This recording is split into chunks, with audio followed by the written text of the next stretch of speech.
We are live. We are. Hello, everyone. Welcome to Uda's first ever LinkedIn Live.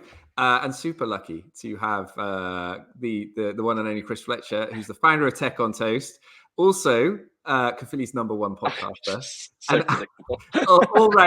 all round good gent. Chris, thanks for joining us. You are welcome, my friend. And when you say all, we are very lucky you are, since I've literally just finished an event and I'm sat in market halls in their secret room here, before the England fans arrive and cause absolute carnage. So yeah, thank you, mate. Well, look, it's great to have you. We're going to talk about all things hospitality, HR, tech. Yes. Try and keep it as practical and as useful and as applied for people as possible. Look, maybe the place to start, though, is for anyone who, for whatever reason, doesn't know you. Just a quick bit about you and the work you do at TechOnToast. Yeah, sure. For anybody outside of Caerphilly who don't know me as the #1 podcaster in South Wales. So my name's Chris. I founded TechOnToast about 18 months ago. My career is 20 odd years in operations at various brands like Colleague Cheers, Hard Rock, Prime Minister. I had a great time and really enjoyed it. But as I came out, found out there was a bit of a gap between the tech we're purchasing and the understanding of the ability of that tech and also the capacity we've got to onboard it and actually put it in. So we spent some time really building and educating, and through our content, podcasts, stuff like this, and our events, which we've just done here today, where we kind of really starting to build the bridges between operators and the tech suppliers. And the tech industry is the most exciting place to be, I think, at the moment. It's really cool. There's so many fascinating products coming up, like yours, Matt, and lots of others. And the AI coming along to play its role now very soon, and already starting to show its face in our technology. So it's an exciting time. And we're here to support both sides of the fence, really, the operators and the tech guys. Awesome. And from an operator's perspective, from a company, like, what's the sort of typical problem or scenario that people come to you with?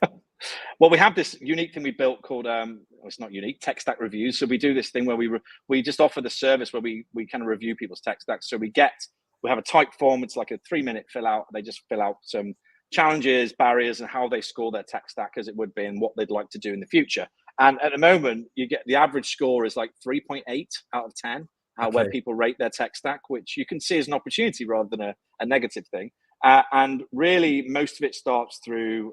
It can be a growth point of view. So they might be sitting thinking, we've got more employees. If we're talking about HR, we've got more employees, we've got more sites. We need to have more robust tech or more intuitive tech to go and deal with that. Or there's challenges. There's connectivity issues, there's integration issues. There's issues around making the employee journey difficult to handle. So it comes in those one or two ways, but integration, I'm sure you hear, Matt, a lot, and what you do is a really big challenge for all the operators, because they bought previously and now they're trying to unpick it. Yeah. Okay.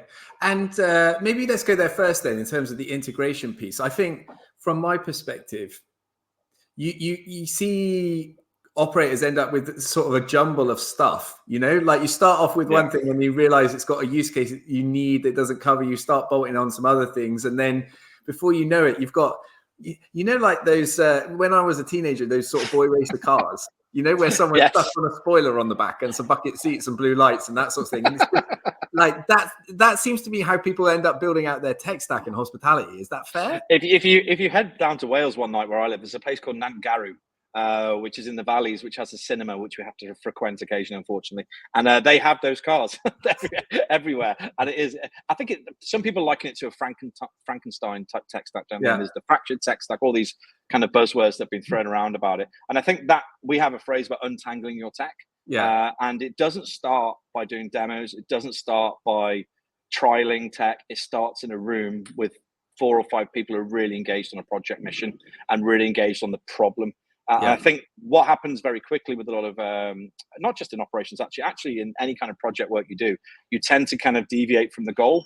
So the goal is to fix this particular problem. Then you get into a product and you realize it does ABC as well, and you end up down a different path. So it's about really drawing yourself back to the center and making sure you fix that particular problem. And integrations, you've got the best in class scenario where you have what inside the industry, the tech industry, people call best in class. And then you have the all-in-one, and there's 2 different ways of looking how you want to manage your business. Do you want to manage integrations and have the ability to work with people who really focus on that one problem you're trying to solve? Or do you want to work with a number of suppliers? Or do you want to work under one umbrella, I suppose, with one supplier that does all? Now, the risk with that is that if you've ever worked with a builder in the past, you'll find the builders are good at everything, but electricians are really good at not killing you. So it's kind of, it's really kind of that analogy I use quite a lot. It's just being able to be hyper focused on, if you're trying to fix a certain problems with people, and my personal opinion is go for the people that will really help you do that and understand not just the product fix, but the mission you're trying to solve as well in your business. So you took there, like, I guess, two fundamental choices. Like, I think there's a natural instinct. Some people like want a one size fits all, like does everything for me. Other people are like, give me the best payroll, give me the best rota, give me the best LMS, and I'll try and patch that together. Like, is that like fundamental choice? Yeah, and I think it's back to what you said before about how people have bought and they kind of add on as they go. So they'll probably, people don't really start with any kind of mission talking about best in class or all in one. They just buy something and then they need something else. And then they need something else. And as they grow, they need something else. And then it comes to the point where, hang on, we've got 4 integrations already. They are working, but we're now having to put a head of projects in, or a CTO, or a head of IT to manage, or an ops director even, God forbid, manage that process, versus going, do we want all in one place that has kind of a generic view over these products? So it's a difficult decision, but as I said at the start, it's about going back to the problem, focusing on what's really important to fix it. And it's not often about the product website, it's about your internal issue. It's not the features that Uda can offer you, without being rude, Matt, or any of the other guys can offer you. It's about what is your internal problem you're trying to fix, and kind of, we'll get into this in a minute, but demand that from the supplier. And just quickly, Chris, do you think people are actually trying to solve the right internal problem? Oh God, this is very difficult, but no, because I think there's different. I spoke to someone today from a mid-market brand who is in a particular department, trying to be politically correct, is in a particular department who has an issue they're trying to fix. And they work on a board with someone in finance, someone in operations, and they're all trying to fix their own problems. And the problem is you become quite siloed in what you're trying to fix. And part of our task is to bring that all into one place. I'm not talking about product here, I'm talking about the project. Put it on one map and look at how we're going to fix this. And I think the focus will drift all the time. And maybe the problem they're trying to fix is something that's come from operations, because normally it's something that it's irking someone on the floor. It's irking. What you need to do is look at where that problem has come from and the root of it, rather than the actual end point of it. It gets quite complex when you're trying to fix end case problems, if that makes sense, because you look at it, because you get the wrong feedback from operations. What you need to do is track it all the way back to where that problem may have occurred and fix that issue. So people come with all kinds of different scenarios. And for me, Chris, in that space, I think the missing piece is the end user. Like, I was chatting to a restaurant manager the other day who had like 14 apps on their phone in order to get their job done. Like, and you can see the scenario you just described, like 14 people in that business have had a problem. They've solved it with a bit of technology, but the actual poor end user is hit with this. I think that's really important. And what we've done, I think, really well over the past 10 years is deal with the customer experience. Someone asked me last year, I think it was Cam Media, said, what will change this year in tech? And it's about the tech pointing to the people now, and I think to the employees. And I think where we've really kind of fixed the kind of, you look at StoreKit, the way StoreKit use their product, the lovely kind of beautiful videos and stuff they do with the menu offering for customers, the user experience. But what are we doing for our employees, and how are we not making them log into? I mean, I have 70 apps on my phone, and I checked before I came on this. I only use 5 of them regularly. The other 65 are just there. And can you imagine these kids who've got like login for payroll, login for schedule, login for this, login for that? So I think it's a challenge. And also the usage. I mean, how much do you want them to be on there, and how much are they getting out of it? And is because the salespeople sell you the product, and it has a vast array of things it can do for you. But I think often we're only getting 20% out of the product. We don't sweat the tech. So I think we get about 20% usage. The irony of this, a conversation myself this morning with someone who's like, they've put in a new performance management system. The problem is the system's great, but people aren't using it, because it's that last mile of delivery. Like, I need a nudge to go and use this, or, like, make it easy for me as the end user to actually utilize the capacity. That actually, going back to the very first question you asked, I would say that adoption is something I missed out, that explanation, that adoption for the user, at the user end, is really tricky. Because there's a lot of tech, and because we're rolling out a lot all the time, actually seeing someone's constantly on a project, I think the adoption rate is becoming really difficult. And that Tommy from Honestburger was telling me he's working really hard on working with the employees, just constantly with his operational experience, understanding what they go through, how to bring them on the journey, and how to get them using the tech. Because how the hell do you have a use case to go back to the supplier and challenge them if you don't really have, if you have 20% usage on it? It's very difficult. Yeah. When you're trying to help people navigate what they should buy, like how do you help people tell the good from the bad? Very, again, I suppose the big benefit here, before I get political, is that actually tech is at a point where it's so great now, right? And there's so much, we're not talking 10 years ago when there was probably 2 or 3 standout products. You could argue there's between 10 and 15 workforce management products out there, which are all really good. Yeah. And most of them will do a good job for you in terms of what you're trying to achieve.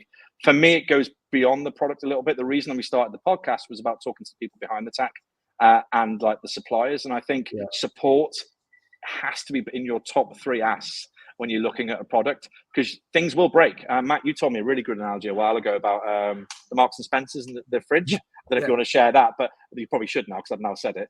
But just things will break. And if you don't have that great relationship where you can really hold your supplier to account and also get their support right if you want to do something new, I think that has to come into a large part of the reckoning when you're buying new tech. You should share that analogy now.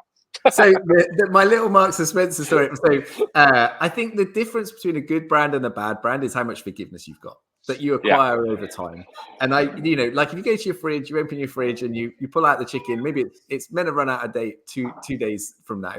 You open the chicken, it smells a bit weird. If you bought it from one of a cheap supermarket, whatever it is, you're going to think, oh, that's cheap chicken, and you're going to bin it. If you pull out Marks and Spencer chicken and it smells a bit off, you check the temperature of your fridge. And I think that's the problem. And in the tech space, I think if I was on the buyer side, I'd be just check people's reputation.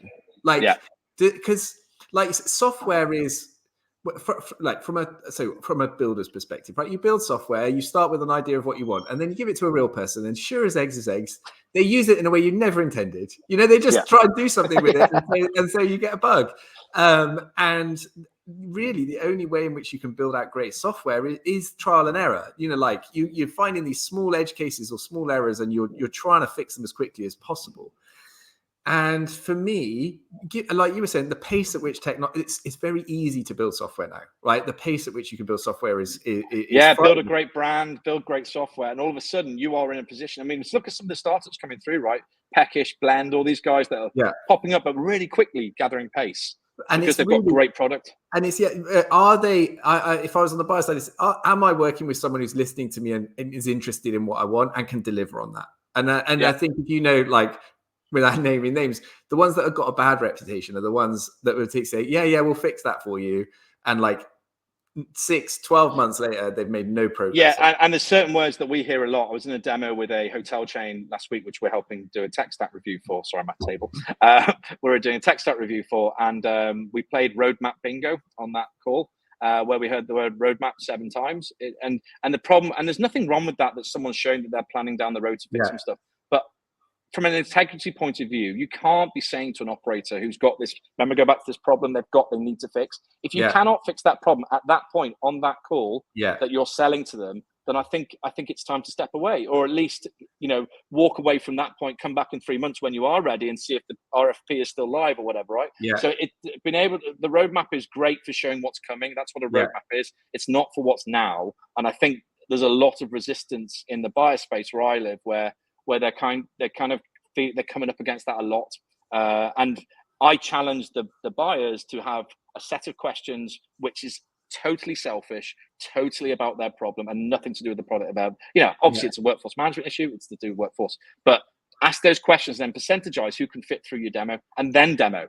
Don't do 20 demos and then come back to it. So anyway, there's a process we run around doing that to kind of take away the noise from the buying process, because it makes it easier. The wonderful Joe Harley's just popped up with a point. I'm talking about seeing tech companies as partners rather than suppliers. I think that probably speaks to your point. Do they fix your immediate problem, but are they going on a journey you want to go on? I always like to talk about the veg guy, right? So when I ran my restaurants all through my career, everybody knew the veg guy. There was a guy called Matt Fresh. He delivered my tomatoes every day. His name was actually Fresh. And Matt Fresh knew everybody, right? He knew the window cleaner, knew the milkman, he knew the drink supplier, knew everybody. And he was our friend. He was part of our business, and he helped us. And when we were in the crap, guess what? He sorted us out. And it's the same with the tech partners, that they have to be treated like part of your business. Joe's got a really emotive business, right? That is really part of the employee life cycle.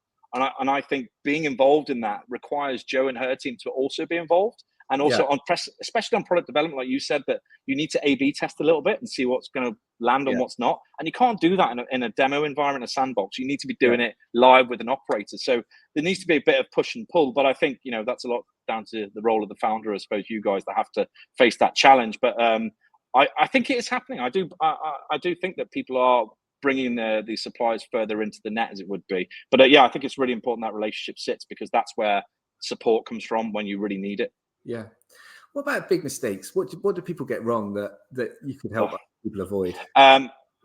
My biggest experience so far is people running too quick into contracts, lengthy contracts, signing up to things. Again, this roadmap situation where we can definitely work with this other supplier. We're not integrated yet, but it's definitely coming. Now, building integrations that some people, you can build an API really quick, you can kind of hook into someone fairly quickly, or it could be a long road, right? Because everyone's got to guard their own fence, as it would be. So there's a lot of challenges in the tech partner space of being able to do that.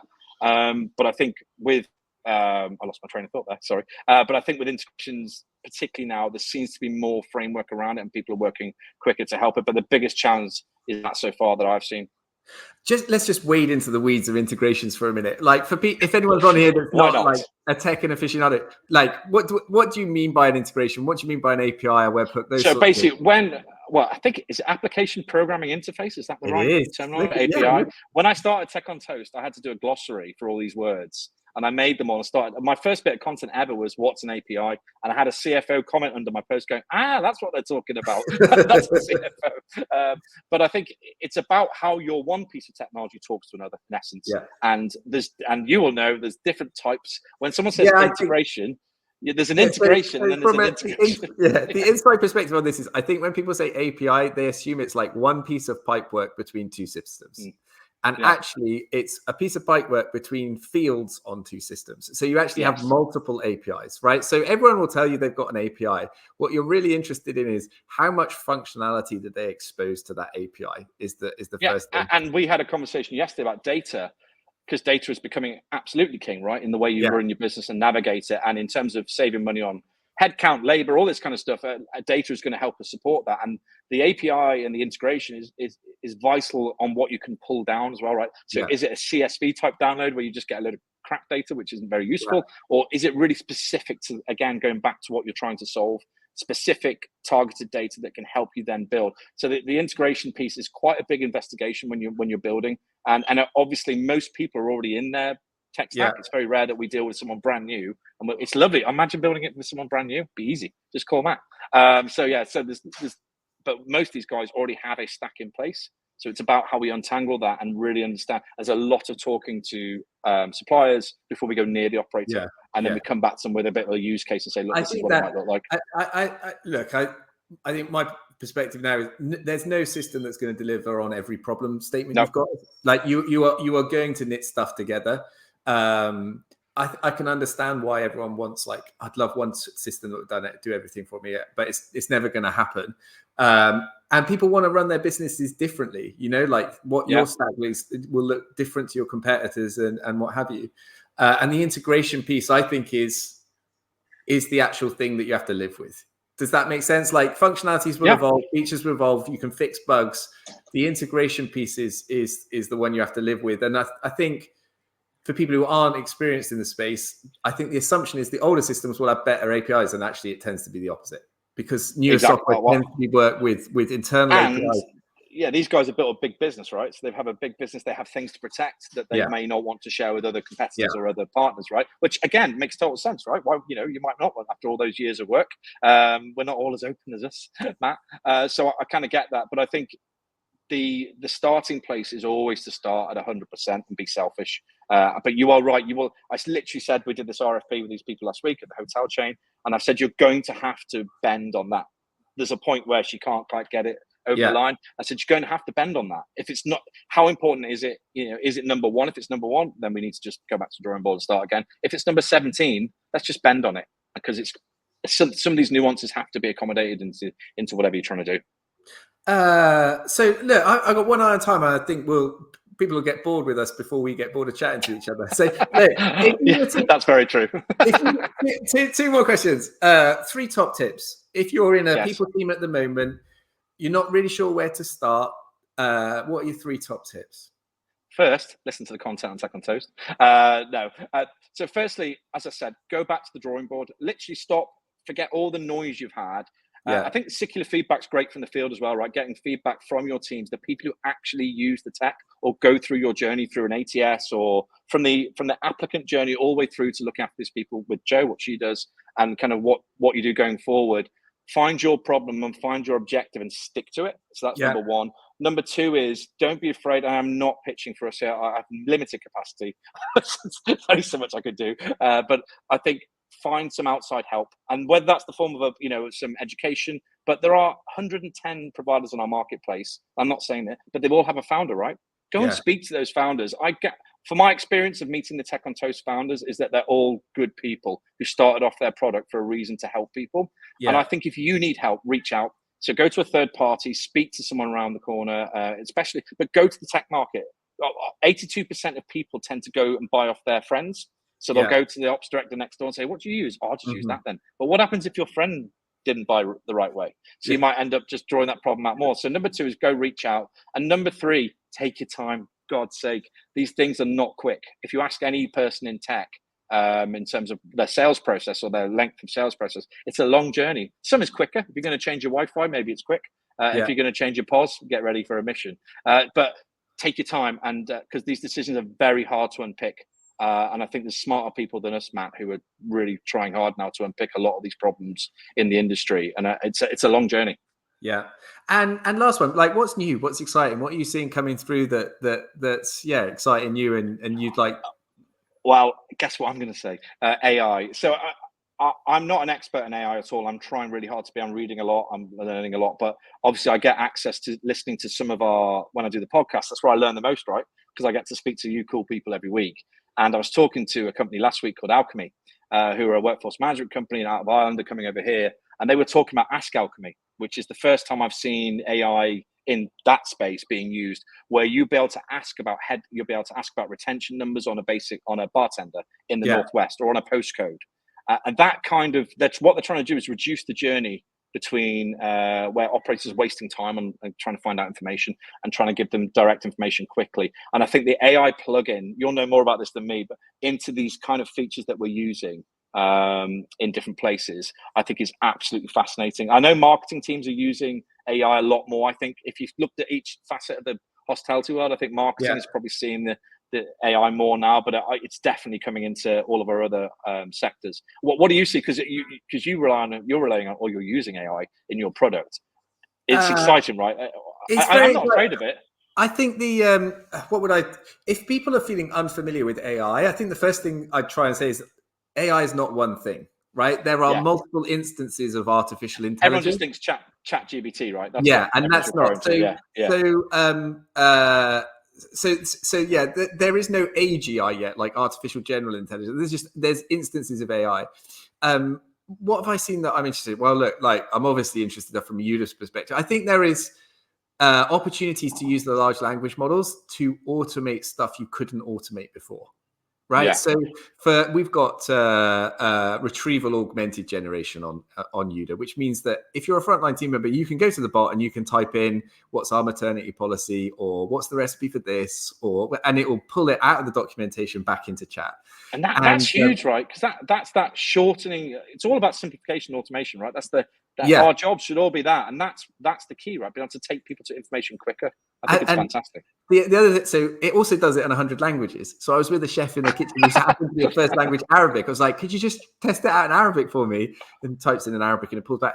And that what excites me about that is one, you can actually deliver quite a lot of value to people very, very quickly. You know, like in kitchens, so, you know, how many times a day does someone ask you for the recipe, or like the allergens list on something, or whatever it might be? Like you can. My life. Yeah. And from a people team perspective, you're constantly being hit by, you know, like fairly low level inquiries and questions about stuff that you have to answer, but like you could get the AI to do that. I'm a very visual person, right? And I'll be very quick here, but I like to map out things in front of me so I can see the project on one piece of paper. It's what we do with the tech stacks. And I'd love to see the processes of a people director, of their whole team, not just them, but their whole team mapped out on a whiteboard or one piece of paper, and say, how much of that could I literally take away in one fat swoop? I think and make my life easier. I think if you look at people teams, what's not appreciated outside the boundaries of that people team is how much time people spend on just general fact. You know, like employment. We're all doing admin. Yeah. Yeah. It's crazy. I think there is the opportunity with AI to redesign some of those workflows and to automate those workflows and give people time back. And I think until you do that, actually, it's really difficult to do any other good stuff. You know, like we've all only got 40 hours in the week. And if you're spending 20, 30 of them chasing people to fill in forms or reminding people to renew a visa or whatever it is, like you can't use that time again. So that's the first opportunity with AI. And then obviously from a user perspective, like the really interesting thing we're interested in is causal inference. Like how do you use the data so that you can work out which experiences work for whom and when? That's like picking a kid who likes to work with another kid on a Saturday night and how their performance might look if they work with a different person. It gets you into insane. Predict, like you can predict flight risk, you can predict mental health need, you can predict like which shift patterns work for which segments of your population, those sorts of things. But also we should get to the point where you'd be able to determine the ROI of stuff. You know, like I put this training program on, or I made this available to people. Actually, did it change behavior? And if it did, what's it worth to me? And that, I think, what we would like to do from a user perspective is, I think people directors are in the same position marketing directors were in 1990.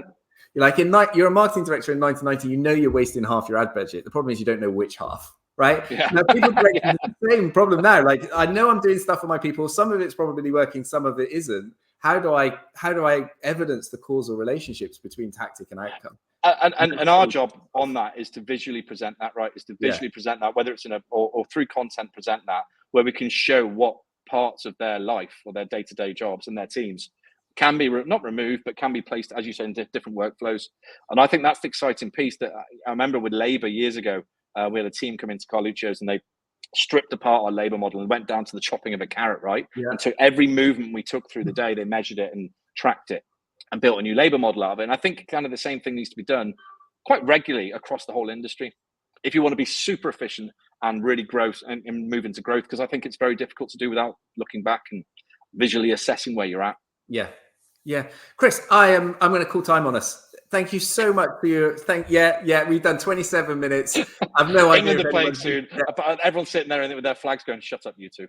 Exactly. If people wanted to find you, where should they go?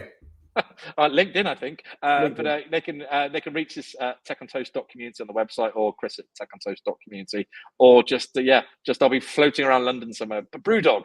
But yeah, Brewdog, I'll be happy to speak to anyone. Brewdog Waterloo.